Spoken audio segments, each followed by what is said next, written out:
ಅಧ್ಯಾಯ 1 ವ್ಯವಹಾರದ ಸ್ವರೂಪ ಮತ್ತು ಉದ್ದೇಶ. ವ್ಯವಹಾರದ ಸ್ವರೂಪ ಮತ್ತು ಉದ್ದೇಶ. ಪೀಠಿಕೆ.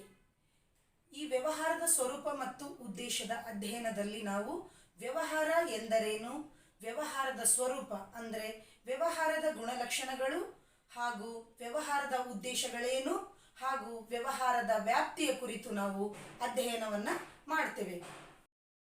ತಮ್ಮ ಅಗತ್ಯತೆಗಳನ್ನು ತೃಪ್ತಿಪಡಿಸಿಕೊಳ್ಳಲು ವಿವಿಧ ಬಗೆಯ ಸರಕು ಸೇವೆಗಳನ್ನು ಬಯಸುತ್ತಾರೆ. ಹಾಗಾಗಿ ಜನರ ಬಯಕೆಗಳನ್ನು ತೃಪ್ತಿಪಡಿಸುವಂತಹ ಒಂದು ಕಾರ್ಯವನ್ನು ವ್ಯವಹಾರ ಮಾಡುತ್ತೆ. ಜನರ ಬಯಕೆಗಳಿಗೆ ಅನುಗುಣವಾಗಿ ಸರಕು ಸೇವೆಗಳನ್ನು ಉತ್ಪಾದಿಸುವ, ಮಾರಾಟ ಮಾಡುವ ಕಾರ್ಯವನ್ನು ಈ ಒಂದು ವ್ಯವಹಾರ ಕೈಗೊಳ್ಳುತ್ತೆ.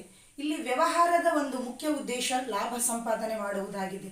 ಪ್ರತಿಯೊಂದು ವ್ಯವಹಾರವನ್ನು ಲಾಭದ ಉದ್ದೇಶಕ್ಕಾಗಿಯೇ ಮಾಡಲಾಗುತ್ತೆ.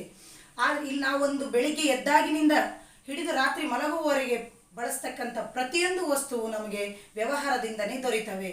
ಬೆಳಿಗ್ಗೆ ಎದ್ದಾಗ ಬಳಸ್ತಕ್ಕಂಥ ಬ್ರಷು, ಪೇಸ್ಟು, ಸೋಪಿನಿಂದ ಹಿಡಿದು ರಾತ್ರಿ ಮಲಗುವವರೆಗೆ ನಾವು ಬಳಸ್ತಕ್ಕಂಥ ಹಾಸಿಗೆ ದಿಂಬಿನವರೆಗೆ ಪ್ರತಿಯೊಂದು ವಸ್ತುವನ್ನು ನಾವು ವ್ಯವಹಾರದಿಂದನೇ ಪಡಿತೇವೆ. ಹಾಗಾಗಿ ಈ ಒಂದು ವ್ಯವಹಾರವು ಜನರ ಬಯಕೆಗಳನ್ನು ತೃಪ್ತಿಪಡಿಸುವ ಒಂದು ಕಾರ್ಯವನ್ನು ಮಾಡುತ್ತೆ. ಹಾಗಾಗಿ ಇಲ್ಲಿ ಏನಂತಂತಂದರೆ ಈ ವ್ಯವಹಾರವು ಬರೀ ಲಾಭದ ಉದ್ದೇಶಕ್ಕಾಗಿಯೇ ಮಾಡಿದರೆ ಅದು ಯಶಸ್ಸು ಆಗಲಿಕ್ಕೆ ಸಾಧ್ಯ ಇಲ್ಲ. ವ್ಯವಹಾರದ ಮುಖ್ಯ ಉದ್ದೇಶ ಲಾಭ ಸಂಪಾದನೆ ಆದಾಗಲೂ ಕೂಡ ಆ ಲಾಭ ಸಂಪಾದನೆ ಉದ್ದೇಶ ಒಂದೇ ಇಟ್ಟುಕೊಂಡು ವ್ಯವಹಾರ ಕೈಗೊಂಡಾಗ ಆ ವ್ಯವಹಾರ ಯಶಸ್ಸು ಹೊಂದಲಿಕ್ಕೆ ಸಾಧ್ಯನೇ ಇಲ್ಲ. ಹಾಗಾಗಿ ವ್ಯವಹಾರದ ಮುಖ್ಯ ಉದ್ದೇಶ ಲಾಭ ಸಂಪಾದನೆಯ ಜೊತೆಗೆ ಸಮಾಜಕ್ಕೆ ಸೇವೆ ನೀಡುವ ಉದ್ದೇಶವನ್ನು ಸಹ ವ್ಯವಹಾರವು ಹೊಂದಿರಬೇಕಾಗುತ್ತೆ. ಹಾಗಾಗಿ ಈ ವ್ಯವಹಾರವು ಜನರ ಬಯಕೆಗಳಿಗೆ ಅನುಗುಣವಾಗಿ, ಬೇಡಿಕೆಗಳಿಗೆ ಅನುಗುಣವಾಗಿ ಸರಕು ಸೇವೆಗಳನ್ನು ಉತ್ಪಾದಿಸುವ, ಮಾರಾಟ ಮಾಡುವ ಕಾರ್ಯವನ್ನು ವ್ಯವಹಾರವು ಕೈಗೊಳ್ಳುತ್ತೆ. ವ್ಯವಹಾರದ ಪರಿಕಲ್ಪನೆ. ವ್ಯವಹಾರ ಎಂಬ ಪದವು ಆಂಗ್ಲ ಭಾಷೆಯ ಬಿಸಿನೆಸ್ ಆಗಿದೆ. ಈ ಬಿಸಿನೆಸ್ ಎಂಬ ಪದವು ಇಂಗ್ಲಿಷ್ ಭಾಷೆಯ ಬಿಸಿ ಎಂಬ ಪದದಿಂದ ಬಂದಿದೆ. ಬಿಸಿ ಎಂದರೆ ಯಾವುದಾದರೊಂದು ಚಟುವಟಿಕೆಗಳಲ್ಲಿ ತೊಡಗಿಕೊಂಡಿರುವುದು ಎಂದರ್ಥ. ಹಾಗಾದರೆ ಇಲ್ಲಿ ಬಿಸಿನೆಸ್ ಅಥವಾ ವ್ಯವಹಾರ ಎಂದರೆ ಯಾವುದಾದರೊಂದು ಆರ್ಥಿಕ ಚಟುವಟಿಕೆಗಳಲ್ಲಿ ತೊಡಗಿಕೊಂಡಿರುವುದು ಎಂದಾಗಿದೆ. ವ್ಯವಹಾರ ಎಂದರೆ ಲಾಭ ಗಳಿಸುವ ಉದ್ದೇಶದಿಂದ ಸರಕು ಸೇವೆಗಳನ್ನು ಉತ್ಪಾದಿಸುವ, ಖರೀದಿಸುವ ಮತ್ತು ಮಾರಾಟ ಮಾಡುವ ನಿರಂತರ ಚಟುವಟಿಕೆಗಳಲ್ಲಿ ತೊಡಗಿಕೊಳ್ಳುವುದನ್ನು ವ್ಯವಹಾರ ಎಂದು ಕರೆಯುತ್ತೇವೆ. ಮಾನವನ ಚಟುವಟಿಕೆಗಳನ್ನು ಎರಡು ರೀತಿಯಲ್ಲಿ ವರ್ಗೀಕರಿಸಲಾಗುತ್ತೆ. ಒಂದು ಆರ್ಥಿಕ ಚಟುವಟಿಕೆ, ಇನ್ನೊಂದು ಆರ್ಥಿಕೇತರ ಚಟುವಟಿಕೆ. ಜನರ ಚಟುವಟಿಕೆಗಳನ್ನು ಮುಖ್ಯವಾಗಿ ಎರಡು ಭಾಗಗಳಾಗಿ ವಿಂಗಡಿಸಬಹುದು. ಒಂದು ಆರ್ಥಿಕ ಚಟುವಟಿಕೆಗಳು, ಎರಡು ಆರ್ಥಿಕೇತರ ಚಟುವಟಿಕೆಗಳು. ಅದರಲ್ಲಿ ಮೊದಲನೇದು ಆರ್ಥಿಕ ಚಟುವಟಿಕೆಗಳು.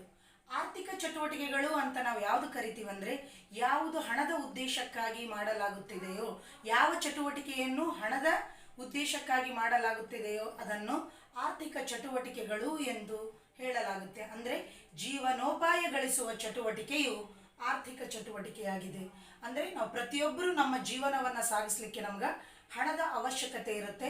ಹಾಗಾಗಿ ನಮಗೆ ಅವಶ್ಯವಿರುವ ಅಂದರೆ ನಮ್ಮ ಬಯಕೆಗಳನ್ನು, ದಿನನಿತ್ಯದ ಅವಶ್ಯಕತೆಗಳನ್ನು ಪೂರೈಸಲು ಬೇಕಾಗಿರುವ ಹಣವನ್ನು ಸಂಪಾದನೆ ಮಾಡುವ ಚಟುವಟಿಕೆಗೆ ಆರ್ಥಿಕ ಚಟುವಟಿಕೆ ಅಂತ ಹೇಳಿ ಕರಿತೀವಿ. ಹಾಗಾಗಿ ಆರ್ಥಿಕ ಚಟುವಟಿಕೆ ಅಂದರೆ ಜೀವನೋಪಾಯವನ್ನು ಗಳಿಸುವ ಚಟುವಟಿಕೆಯೇ ಆರ್ಥಿಕ ಚಟುವಟಿಕೆಯಾಗಿದೆ.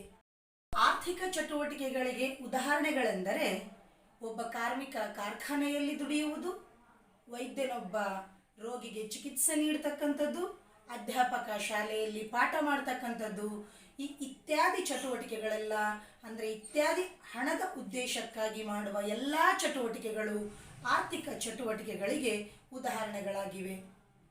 ಆರ್ಥಿಕೇತರ ಚಟುವಟಿಕೆ. ಆರ್ಥಿಕೇತರ ಚಟುವಟಿಕೆ ಅಂದರೆ ಯಾವುದೇ ರೀತಿಯ ಹಣದ ಉದ್ದೇಶವಿಲ್ಲದೆ ಮಾಡುವ ಚಟುವಟಿಕೆಗೆ ಆರ್ಥಿಕೇತರ ಚಟುವಟಿಕೆ ಅಂತೇಳಿ ಕರಿತೀವಿ. ಅಂದರೆ ಪ್ರೀತಿ, ಕರುಣೆ, ಭಾವುಕತೆ, ದೇಶಪ್ರೇಮ ಮುಂತಾದ ಕಾರಣಗಳಿಂದ ಮಾಡಿದ ಸೇವೆಯು ಆರ್ಥಿಕೇತರ ಚಟುವಟಿಕೆಯಾಗಿದೆ. ಅಂದರೆ ಯಾವುದೇ ಪ್ರತಿಫಲದ ಅಪೇಕ್ಷೆ ಇಲ್ಲದೆ ಮಾಡುವ ಚಟುವಟಿಕೆಯು ಆರ್ಥಿಕೇತರ ಚಟುವಟಿಕೆಯಾಗಿದೆ. ಅಂದರೆ ಇಲ್ಲಿ ಯಾವುದೇ ಹಣದ ಉದ್ದೇಶ ಇರಲ್ಲ, ಜನರಿಗೆ ಸೇವೆ ನೀಡುವ ಉದ್ದೇಶ ಮಾತ್ರ ಈ ಒಂದು ಆರ್ಥಿಕೇತರ ಚಟುವಟಿಕೆ ಹೊಂದಿರುತ್ತೆ. ಹಾಗಾಗಿ ಪ್ರೀತಿ, ಕರುಣೆ, ಭಾವುಕತೆ, ದೇಶಪ್ರೇಮ ಮುಂತಾದ ಕಾರಣಗಳಿಂದ ಮಾಡಿದ ಸೇವೆಯು ಆರ್ಥಿಕೇತರ ಚಟುವಟಿಕೆಯಾಗಿದೆ. ಆರ್ಥಿಕೇತರ ಚಟುವಟಿಕೆಗಳಿಗೆ ಉದಾಹರಣೆ ಎಂದರೆ ಒಬ್ಬ ವೃದ್ಧನಿಗೆ ಅಥವಾ ಕುರುಡನಿಗೆ ರಸ್ತೆ ದಾಟಲಿಕ್ಕೆ ಸಹಾಯ ಮಾಡ್ತಕ್ಕಂಥದ್ದು, ಒಬ್ಬ ಗೃಹಿಣಿ ಮನೆಯಲ್ಲಿ ಅಡುಗೆ ಮಾಡ್ತಕ್ಕಂಥದ್ದು. ಅಂದರೆ ಇಲ್ಲಿ ಯಾವುದೇ ಪ್ರತಿಫಲದ ಅಪೇಕ್ಷೆ ಇಲ್ಲದೆ ಮಾಡುವಂತಹ ಈ ಎಲ್ಲ ಚಟುವಟಿಕೆಗಳು ಆರ್ಥಿಕೇತರ ಚಟುವಟಿಕೆಗಳಿಗೆ ಉದಾಹರಣೆಗಳಾಗಿವೆ. ನಿಮಗೆ ಇದು ಒಂದು ಬೆಸ್ಟ್ ಎಕ್ಸಾಂಪಲ್ ಅಂತಂದರೆ, ನಿಮ್ಮ ಮನೆಯಲ್ಲಿರ್ತಕ್ಕಂಥ ನಿಮ್ಮ ಅಪ್ಪ ಅಮ್ಮ. ಅಪ್ಪ ಏನಂತಂದರೆ ಜೀವನೋಪಾಯ ಹೊರಗಡೆ ಹೋಗಿ ಜೀವನೋಪಾಯವನ್ನು ಗಳಿಸುವಂತಹ ಕಾರ್ಯವನ್ನು ಮಾಡ್ತಾರೆ, ಅದೊಂದು ಆರ್ಥಿಕ ಚಟುವಟಿಕೆಯಾಗಿದೆ. ಆದರೆ ಅಮ್ಮ ಮಾಡ್ತಕ್ಕಂಥ ಕೆಲಸ ಯಾವುದೇ ಪ್ರತಿಫಲದ ಅಪೇಕ್ಷೆ ಇಲ್ಲದೆ ಮನೆಯಲ್ಲಿ ಎಲ್ಲರಿಗೂ ಅಡುಗೆ ಮಾಡ್ತಕ್ಕಂಥದ್ದು, ಬಟ್ಟೆ ತೊಳಿತಕ್ಕಂಥದ್ದು, ಪಾತ್ರೆ ತೊಳಿತಕ್ಕಂಥದ್ದು, ಹಲವಾರು ಕಾರ್ಯಚಟುವಟಿಕೆಗಳನ್ನು ಇಲ್ಲಿ ಪ್ರತಿಫಲದ ಅಪೇಕ್ಷೆ ಇಲ್ಲದೆ ಮಾಡ್ತಕ್ಕಂಥ ಒಂದು ಕಾರ್ಯವು ಆರ್ಥಿಕೇತರ ಚಟುವಟಿಕೆಗಳಿಗೆ ಉದಾಹರಣೆಯಾಗಿದೆ. ವ್ಯವಹಾರದ ಸ್ವರೂಪ ಮತ್ತು ಉದ್ದೇಶದ ನೋಟ್ಸ್. ಮೊದಲಿಗೆ ಪೀಠಿಕೆ. ಜನರು ತಮ್ಮ ಅಗತ್ಯತೆಗಳನ್ನು ತೃಪ್ತಿಪಡಿಸಿಕೊಳ್ಳಲು ವಿವಿಧ ಬಗೆಯ ಸರಕು ಸೇವೆಗಳನ್ನು ಬಯಸುತ್ತಾರೆ. ಜನರ ಬಯಕೆಗಳನ್ನು ತೃಪ್ತಿಪಡಿಸಲು ವ್ಯವಹಾರವು ಸರಕು ಸೇವೆಗಳನ್ನು ಉತ್ಪಾದಿಸುವ ಮತ್ತು ಮಾರಾಟ ಮಾಡುವ ಕಾರ್ಯವನ್ನು ಮಾಡುತ್ತದೆ. ವ್ಯವಹಾರದ ಮುಖ್ಯ ಉದ್ದೇಶವೇ ಹಣ ಸಂಪಾದನೆ ಮಾಡುವುದಾಗಿದೆ ಮತ್ತು ವ್ಯವಹಾರದ ವ್ಯಾಪ್ತಿಯು ತುಂಬ ವಿಶಾಲವಾಗಿದೆ. ವ್ಯವಹಾರದ ಪರಿಕಲ್ಪನೆ. ವ್ಯವಹಾರ ಎಂಬ ಪದವು ಆಂಗ್ಲ ಭಾಷೆಯ ಬಿಸಿನೆಸ್ ಎಂಬ ಪದದಿಂದ ಬಂದಿದೆ. ಬಿಸಿನೆಸ್ ಎಂಬ ಪದವು ಬಿಸಿ ಎಂಬ ಪದದಿಂದ ಬಂದಿದೆ. ಬಿಸಿ ಅನ್ನೋ ಪದಕ್ಕೆ ಅಂಡರ್ಲೈನ್ ಹಾಕ್ಕೊಳ್ಳಿ. ಇದರ ಅರ್ಥ ಚಟುವಟಿಕೆಗಳಲ್ಲಿ ತೊಡಗಿಕೊಂಡಿರುವುದು.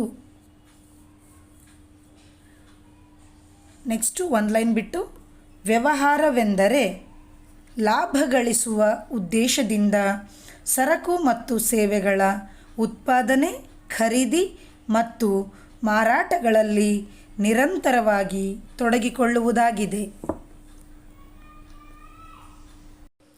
ಜನರ ಚಟುವಟಿಕೆಗಳನ್ನು 2 ಭಾಗಗಳಾಗಿ ವಿಂಗಡಿಸಬಹುದು. 1 ಆರ್ಥಿಕ ಚಟುವಟಿಕೆ, 2 ಆರ್ಥಿಕೇತರ ಚಟುವಟಿಕೆ. 1 ಆರ್ಥಿಕ ಚಟುವಟಿಕೆ. ಜೀವನೋಪಾಯ ಗಳಿಸುವ ಚಟುವಟಿಕೆಯು ಆರ್ಥಿಕ ಚಟುವಟಿಕೆಯಾಗಿದೆ.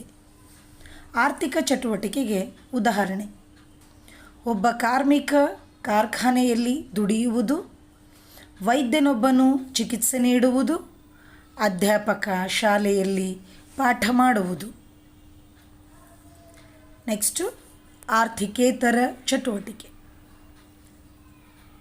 ಪ್ರೀತಿ, ಕರುಣೆ, ಭಾವುಕತೆ, ದೇಶಪ್ರೇಮ ಮುಂತಾದ ಕಾರಣಗಳಿಂದ ಮಾಡಿದ ಸೇವೆಯು ಆರ್ಥಿಕೇತರ ಚಟುವಟಿಕೆಯಾಗಿದೆ.